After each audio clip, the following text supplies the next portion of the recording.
Welcome to Đồng Nai Radio and Television Stations. Here comes to the news today. Officials and employees of the Đồng Nai Red Cross Association on June 1st make donations to together handle the difficulties for locality fighting against the COVID-19 pandemic.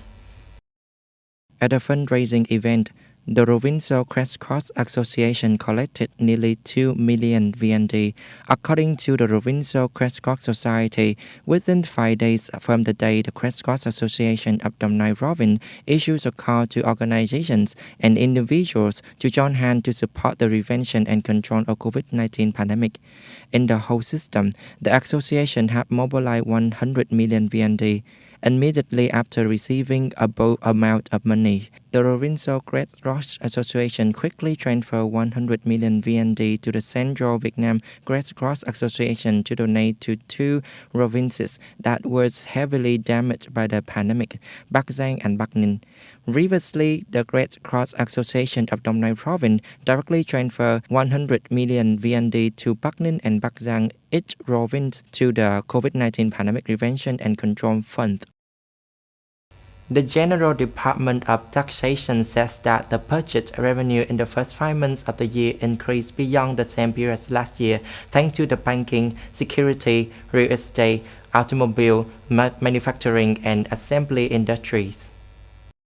In May, the total budget revenue managed by the tax authorities was estimated at 73 trillion VND, equaling 120% compared to the same period last year.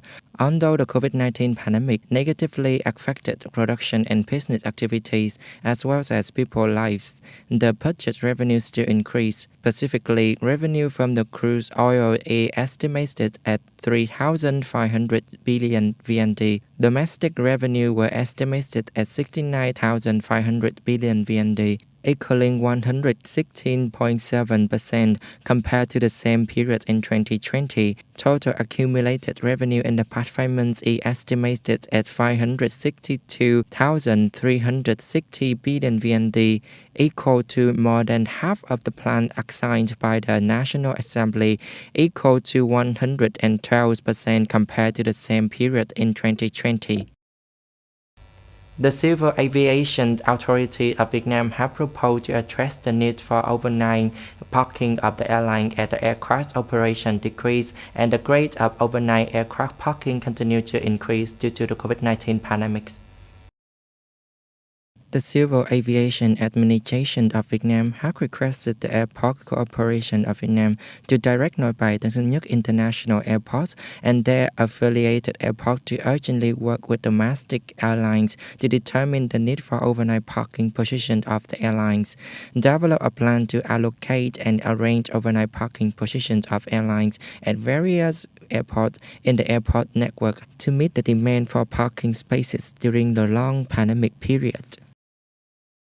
Japan announced that the Prime Minister Yoshihide Suga and the new commander of the U.S. Indo-Pacific Command John Aquilino apologized for a unilateral attempt to change the status quo of the Indo-Pacific.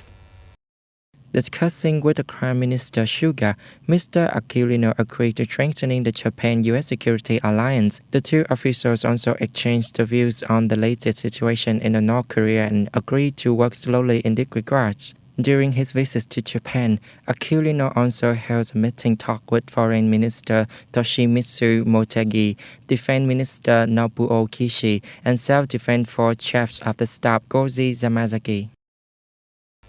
During the Politburo meeting on the May 31st, Chinese residency Beijing called for the building a good image and expanding Beijing's circle of friends around the world.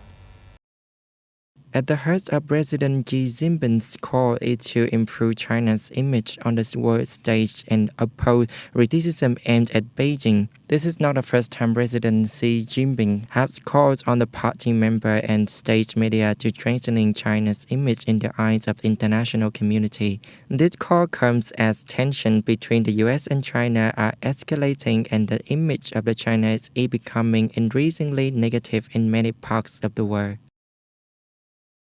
That was all the news today. Thanks for watching us. Goodbye.